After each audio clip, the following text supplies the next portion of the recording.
No roads, no signposts, and yet it's absolutely vital to keep driving at top speeds if the legendary rally driver Carlos Sainz and his Volkswagen teammates want to win. The Silkway Rally in September showed that the race Touaregs are once again more than competitive. But their competitiveness is not something to be taken for granted. A large stone, a sudden drop, all manner of things can prove to be a bit too much for even the most robust lightweight structure. And experience shows that rally drivers must always be prepared to deal with problems of this sort, especially when taking part in the toughest race in the world, the Dakar.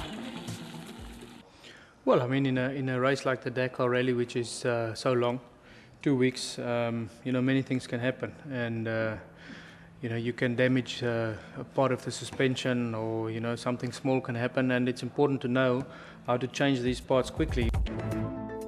This is something that needs to be practiced during the so-called mechanical training at Volkswagen Motorsports.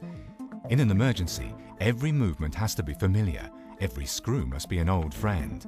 Should anything go wrong during the Dakar, heat and dust can quickly bring emotions to the boil, and that's certainly not good for the outcome.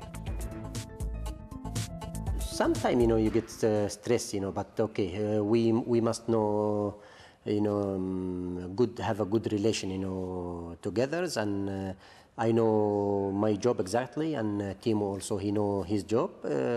It will cost time, but we must fix the problems to continue to finish. By now, the teams are of course very familiar with the race Touareg. However, there are always new extensions and developments that they need to get acquainted with. The engineers know what to look out for. The technical training is for the drivers so important because they normally don't know in detail the cars, and we use here the possibility to explain them to work like a mechanic, that in case we have a failure that they can help themselves to rescue the car.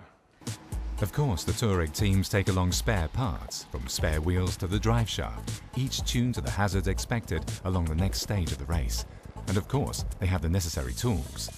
A racing car with a payload, you might say, equipped to deal with almost any eventuality, so that nothing can get in the way of the Volkswagen Motorsports team securing its third victory in a row.